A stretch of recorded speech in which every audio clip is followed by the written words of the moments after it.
ओम शांति। 4 दिसंबर 2022 के अव्यक्त महावाक्य। पहले एक नज़र मुरली के मुख्य पॉइंट्स पर। आज बाप दादा ने हम बच्चों को अव्यक्त मूर्त का टाइटल दिया और कहा, अव्यक्त अर्थात व्यक्त भाव से न्यारे और बाप समान प्यारे। ऐसे समान बनना ही स्नेह का सबूत देना है। ऐसे सबूत देने वाले बच्चों को ही सपूत बच्चा कहेंगे। जितना हिम्मतवान बनते हैं उतना पदम गुणा बाप की मदद के स्वतः ही पात्र बन जाते हैं। और ऐसी आत्माओं के दिल से सदा यही गीत बजता है, अप्राप्त नहीं कोई वस्तु हम बच्चों के भंडारे में। फिर बाप दादा ने कहा, ऐसे बच्चे सदा बाप के साथ भी हैं और साथी भी हैं, और इन दोनों बातों का अनुभव ही उन्हें बाप समान साक्षी अर्थात न्यारा और प्यारा बना देता है। साथ साथ ऐसे सपूत बच्चे सदा अपने को कंबाइंड रूप अनुभव करते हैं। कोई की ताकत नहीं जो उनको बाप दादा से अलग कर सके। उन्हों की एक निशानी यह भी है कि वे सदा अन्य आत्माओं को बाप से प्राप्त हुए गुणों व शक्तियों का दान तो करेंगे ही, लेकिन सहयोग व प्राप्ति का अनुभव भी कराएंगे। वास्तव में निर्बल को शक्तिवान बनाना यही श्रेष्ठ दान व सहयोग है। तो हर एक अपने से पूछे, यह सहयोग देना आता है या अभी तक भी लेने की इच्छा रखते हो? और लास्ट में बाबा ने कहा, जीवन में उड़ती कला वो गिरती कला का आधार सिर्फ 2 बातें हैं, एक भावना और दूसरा भाव। अगर किसी भी कार्य में आपकी भावना उस कार्य करने वाले व्यक्ति प्रति या उस कार्य प्रति श्रेष्ठ है तो श्रेष्ठ भावना का फल भी श्रेष्ठ ही होगा। अशुभ भाव और भावना को भी तुम्हें अपने शुभ भाव और शुभ भावना से परिवर्तन करना है। और अब सुनते हैं महावाक्यों को विस्तार से। मुरली का सार, अव्यक्त वर्ष मनाना अर्थात सपूत बन सबूत देना। आज अव्यक्त बाप अपने अव्यक्त मूर्त बच्चों से मिलन मना रहे हैं। अव्यक्त अर्थात व्यक्त भाव से न्यारे और अव्यक्त बाप समान प्यारे। सभी बच्चे विशेष इस वर्ष ऐसे बाप समान बनने का लक्ष्य रखते हुए यथाशक्ति बहुत अच्छा पुरुषार्थ कर रहे हैं। लक्ष्य के साथ लक्षण भी धारण करते चल रहे हैं। बाप दादा सभी बच्चों का पुरुषार्थ देख हर्षित होते हैं। हर एक समझते हैं कि यही समान बनना स्नेह का सबूत है। इसलिए ऐसे सबूत देने वाले बच्चों को ही सपूत बच्चे कहा जाता है। तो सपूत बच्चों को देख बाप दादा भी खुश होते हैं और विशेष एक्स्ट्रा मदद भी देते हैं। जितना हिम्मतवान बनते हैं उतना पदम गुणा बाप की मदद के स्वतः ही पात्र बन जाते हैं। ऐसे पात्र बच्चों की निशानी क्या होती है? जैसे बाप के लिए गायन है कि बाप के भंडारे सदा भरपूर हैं, ऐसे सपूत बच्चों के सदा सर्व के दिल के स्नेह की दुआओं से, सर्व के सहयोग की अनुभूतियों से, सर्व खजानों से भंडारे भरपूर रहते हैं। किसी भी खजाने से अपने को खाली नहीं अनुभव करेंगे। सदा उन्हों के दिल से यह गीत स्वतः बजता है, अप्राप्त नहीं कोई वस्तु बाप के हम बच्चों के भंडारे में। उनकी दृष्टि से, वृत्ति से, वाइब्रेशन से, मुख से, संपर्क से सदा भरपूर आत्माओं का अनुभव होता है। ऐसे बच्चे सदा बाप के साथ भी हैं और साथी भी हैं। यह डबल अनुभव हो। स्व की लगन में सदा साथ का अनुभव करते और सेवा में सदा साथी स्थिति का अनुभव करते। यह दोनों अनुभव साथी और साथ का स्वतः ही बाप समान साक्षी अर्थात न्यारा और प्यारा बना देता है। जैसे ब्रह्मा बाप को देखा कि बाप और आप कंबाइंड रूप में सदा अनुभव किया और कराया।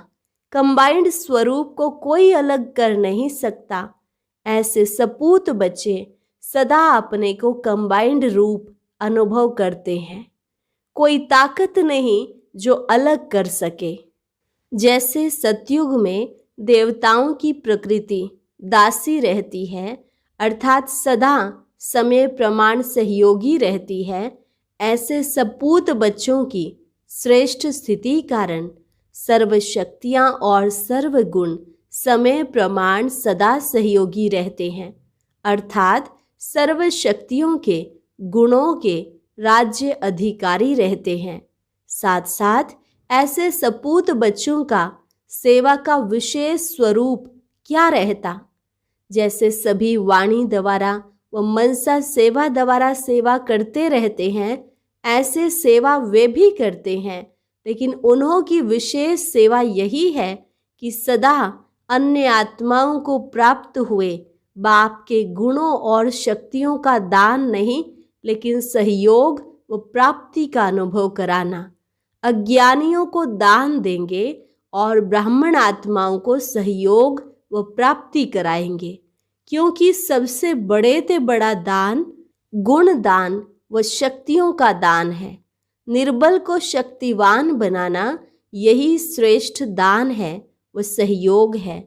तो ऐसा सहयोग देना आता है कि अभी लेने के लिए सोचते हो, अभी तक लेने वाले हो या दाता के बच्चे देने वाले बने हो। वह कभी लेते हो कभी देते हो, ऐसे देने लग जाओ तो लेना स्वतः ही संपन्न हो जाएगा, क्योंकि बाप ने सभी को सब कुछ दे दिया है। कुछ अपने पास रखा नहीं है, सब दे दिया है। सिर्फ लेने वालों को संभालना और कार्य में लगाना नहीं आता है। तो जितना देते जाएंगे उतना ही संपन्नता का अनुभव करते जाएंगे। ऐसे सपूत होना, सपूत की लाइन में हो कि सपूत बनने की लाइन में हो। जैसे लौकिक में भी माँ बाप बच्चों को अपने हाथों पर नचाते रहते हैं अर्थात सदा खुश रखते, उमंग उत्साह में रखते, ऐसे सपूत बच्चे सदा सर्व को उमंग उत्साह में नचाते रहेंगे, उड़ती कला में उड़ाते रहेंगे। तो यह वर्ष अव्यक्त वर्ष मना रहे हो। अव्यक्त वर्ष अर्थात बाप के सपूत बन सबूत देने वाला बनना। ऐसा सबूत देना अर्थात मनाना। अव्यक्त का अर्थ ही है व्यक्त भाव और व्यक्त भावना से परे। जीवन में उड़ती कला व गिरती कला का आधार दो बातें ही हैं, पहली भावना और दूसरी भाव।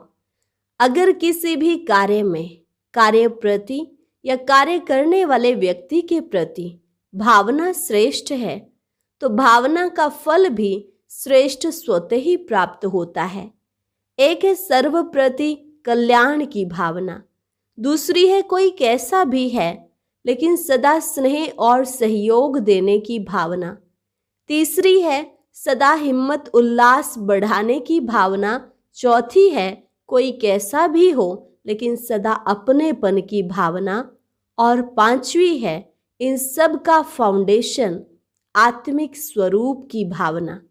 इनको कहा जाता है सद्भावनाएं व पॉजिटिव भावनाएं। तो अव्यक्त बनना अर्थात ये सर्व सद्भावनाएं रखना। अगर इन सद्भावनाओं के विपरीत हैं तभी व्यक्त भाव अपनी तरफ आकर्षित करता है। व्यक्त भाव का अर्थ ही है इन 5 बातों के नेगेटिव अर्थात विपरीत स्थिति में रहना।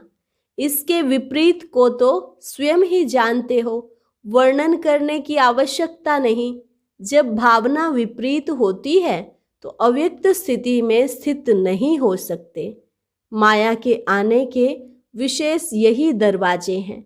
किसी भी विघ्न को चेक करो, उसका मूल प्रीत के बजाय विपरीत भावनाएं ही होती हैं।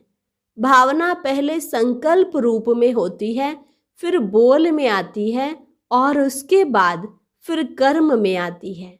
जैसी भावना होगी वैसे व्यक्तियों के हर एक चलन व बोल को उसी भाव से देखेंगे, सुनेंगे और संबंध में आएंगे। भावना से भाव भी बदलता है। अगर किसी आत्मा के प्रति किसी भी समय ईर्ष्या की भावना है, अर्थात अपनेपन की भावना नहीं है, तो उस व्यक्ति के हर चलन, हर बोल से मिसअंडरस्टैंड, गलत फहमी का भाव अनुभव होगा। वह अच्छा भी करेगा, लेकिन आपकी भावना अच्छी ना होने के कारण हर चलन और बोल से आपको बुरा भाव दिखाई देगा। तो भावना भाव को बदलने वाली है। तो चेक करो कि हर आत्मा के प्रति शुभ भावना, शुभ भाव रहता है। भाव को समझने में अंतर पड़ने से मिसअंडरस्टैंडिंग माया का दरवाजा बन जाती है। अव्यक्त स्थिति बनाने के लिए विशेष अपनी भावना और भाव को चेक करो तो सहज अव्यक्त स्थिति में विशेष अनुभव करते रहेंगे। कई बच्चे अशुद्ध भावना व अशुभ भाव से अलग भी रहते हैं, लेकिन एक है शुभ भाव और भावना, दूसरी है व्यर्थ भाव और भावना, तीसरी है साधारण भावना व भाव। क्योंकि ब्राह्मण अर्थात सेवा भाव, तो साधारण भावना व साधारण भाव नुकसान नहीं करता, लेकिन जो ब्राह्मण जीवन का कर्तव्य है शुभ भावना से सेवा भाव, वह नहीं कर सकते। इसलिए ब्राह्मण जीवन में जो सेवा का फल जमा होने का विशेष वरदान है उसका अनुभव नहीं कर सकेंगे। तो साधारण भावना और भाव को भी श्रेष्ठ भावना, श्रेष्ठ भाव में परिवर्तन करो। चेक करो तो चेंज करेंगे और अव्यक्त फरिश्ता बाप समान सहज बन जाएंगे। तो समझा अव्यक्त वर्ष कैसे मनाना है?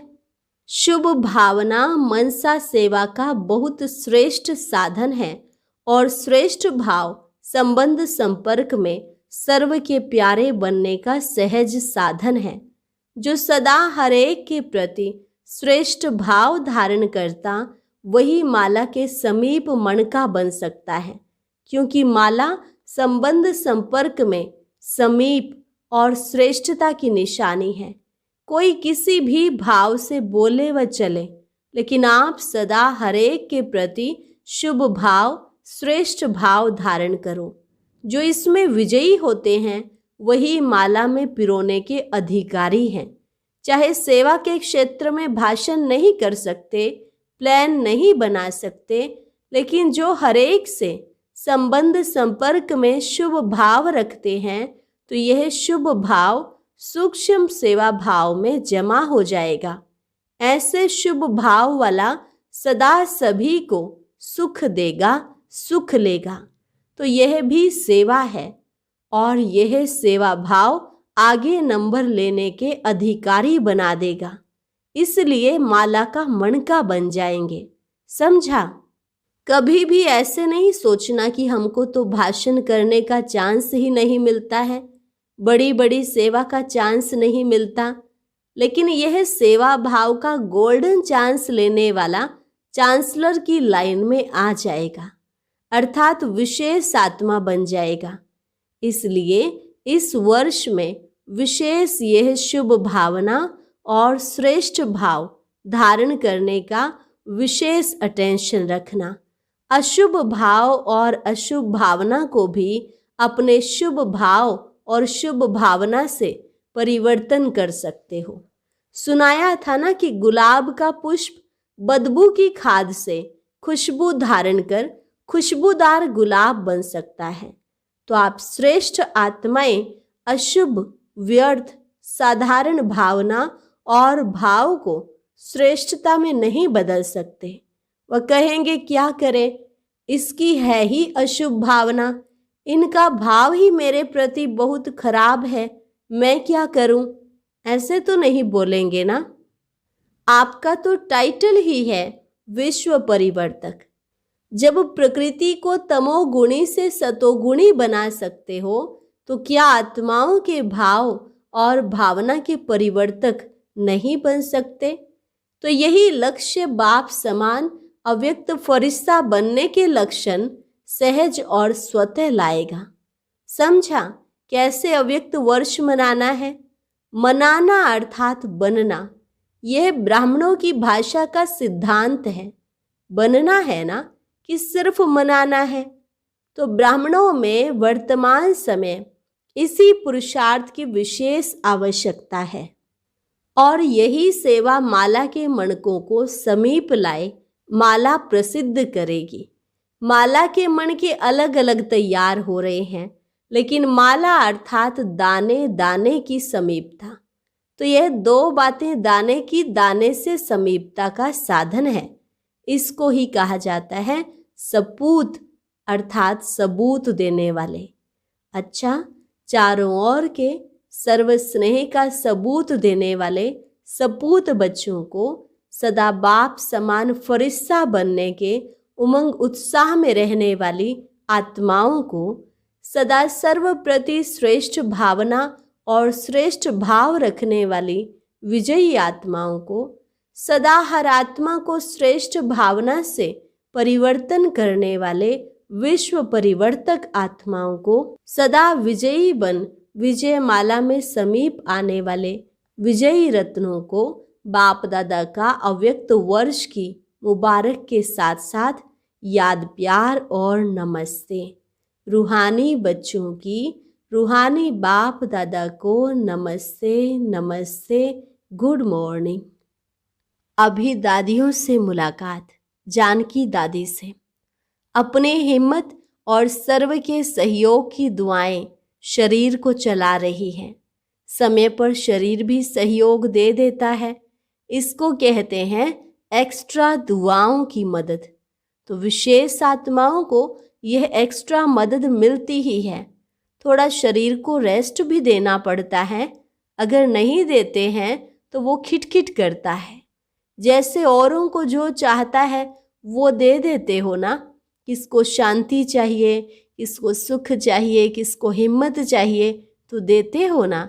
तो शरीर को जो चाहिए वो भी दे दिया करो। इसको भी तो कुछ चाहिए ना, क्योंकि यह शरीर भी अमानत है ना। इसको भी संभालना तो पड़ता है ना। अच्छी हिम्मत से चला रही हो और चलना ही है। समय पर आवश्यकता अनुसार जैसे शरीर आपको सहयोग दे देता है तो आप भी थोड़ा थोड़ा सहयोग दे दो। नॉलेजफुल तो हो ही, अच्छा है, क्योंकि इस शरीर द्वारा ही अनेक आत्माओं का कल्याण होना है। आप लोगों के सिर्फ साथ के अनुभव से ही सब बहुत बड़ी मदद का अनुभव करते हैं। हाजिर होना भी सेवा की हाजिरी हो जाती है। चाहे स्थूल सेवा ना भी करें, लेकिन हाजिर होने से हाजिरी पड़ जाती है। सेकंड भी सेवा के बिना न रह सकते हो न रहते हो। इसलिए सेवा का जमा का खाता जमा हो ही रहा है। बहुत अच्छा पार्ट बजा रही हो, बजाती रहेंगी। अच्छा पार्ट मिला है ना। इतना बढ़िया पार्ट ड्रामानुसार दुआओं के कारण मिला है। ये ब्राह्मण जन्म के आदि के संस्कार, रहम दिल और सहयोग की भावना का फल है। चाहे तन से चाहे मन से रहम दिल और सहयोग की भावना का पाठ आदि से मिला हुआ है। इसलिए उसका फल सहज प्राप्त हो रहा है। शारीरिक सहयोग की भी सेवा दिल से की है, इसलिए शरीर की आयु इन दुआओं से बढ़ रही है। अच्छा, दादी जी से अच्छा सर्विस करके आई हो। यह ड्रामा भी सहयोगी बनता है और ये शुभ भावना का फल और बल मिलता है। संगठित रूप में शुभ भावना ये फल देती है। तो अच्छा रहा और अच्छे से अच्छा रहना ही है। अभी तो और भी अव्यक्त स्थिति द्वारा विश्व की आत्माओं को और सेवा में आगे बढ़ने का बल मिलेगा। सिर्फ ब्राह्मणों के दृढ़ परिवर्तन के लिए विश्व परिवर्तन रुका हुआ है। ब्राह्मणों का परिवर्तन कभी पावरफुल होता है, कभी हल्का होता है। तो ये हलचल भी कभी जोर पकड़ती है, कभी ढीली होती है। संपन्न बनने तो यही ब्राह्मण है। अच्छा, चंद्रमणि दादी जी से बेहद की चक्रवर्ती बन गई, आज यहाँ कल वहाँ। तो इसको ही कहा जाता है विश्व की आत्माओं से स्वतः और सहज संबंध बढ़ना। विश्व का राज्य करना है, विश्व कल्याणकारी है, तो कोने कोने में पांव रखने चाहिए ना। इसलिए देश विदेश में चांस मिल जाता है। प्रोग्राम ना भी बनाओ, लेकिन ड्रामानुसार संगम की सेवा भविष्य को प्रत्यक्ष कर रही है। इसलिए बेहद की सेवा और बेहद के संबंध संपर्क बढ़ रहे हैं और बढ़ते रहेंगे। स्टेट का राजा तो नहीं बनना है, विश्व का बनना है। पंजाब का राजा तो नहीं बनना है, वो तो निमित्त ड्यूटी है, ड्यूटी समझकर निभाते हो। बाकी ऑर्डर करें कि मधुबन निवासी बनना है तो सोचेंगे क्या कि पंजाब का क्या होगा। जब तक जहाँ की ड्यूटी है बहुत अच्छी तरह से निभानी ही है। जानकी दादी से बाबा ने कहा अभी कहें कि आप फॉरेन से यहाँ आ जाओ तो बैठ जाएंगी ना। बाप भेजते हैं, खुद नहीं जाती हो। आखिर तो सभी को यहाँ आना ही पड़ेगा ना, इसलिए बार बार आते आते फिर रह जाएंगे। चक्कर लगाकर आ जाते हो ना, इसलिए न्यारे भी हो और सेवा के प्यारे भी। देश और व्यक्तियों के प्यारे नहीं, सेवा के प्यारे। अच्छा, सबको याद देना, अव्यक्त वर्ष की मुबारक देना। आज का वरदान, ज्ञान को लाइट और माइट के रूप से समय पर कार्य में लगाने वाले ज्ञानी तू आत्मा भव। ज्ञान को लाइट और माइट रूप से समय पर कार्य में लगाने वाले ज्ञानी तू आत्मा भव। ज्ञान अर्थात नॉलेज, और नॉलेज इज लाइट माइट कहा जाता है। जब लाइट अर्थात रोशनी है कि ये रोंग है, ये राइट है, ये अंधकार है, ये प्रकाश है, ये व्यर्थ है, ये समर्थ है, तो लाइट और माइट से संपन्न आत्मा कभी अंधकार में नहीं रह सकती। अगर अंधकार समझते हुए भी अंधकार में है तो उसे ज्ञानी व समझदार नहीं कहेंगे। ज्ञानी तू आत्मा कभी भी रोंग कर्मों के, संकल्पों के, स्वभाव संस्कार के वशीभूत नहीं हो सकती। स्लोगन, हीरो पार्ट बजाने के लिए जीरो बाप के साथ कंबाइंड होकर रहो। हीरो पार्ट बजाने के लिए जीरो बाप के साथ कंबाइंड होकर रहो। अच्छा, और अब सुनते हैं आज का अव्यक्त ज्ञान मोती। ये एक बहुत संस्कारितापूर्ण वीडियो है, जरूर देखें, कोई भी मिस ना करे।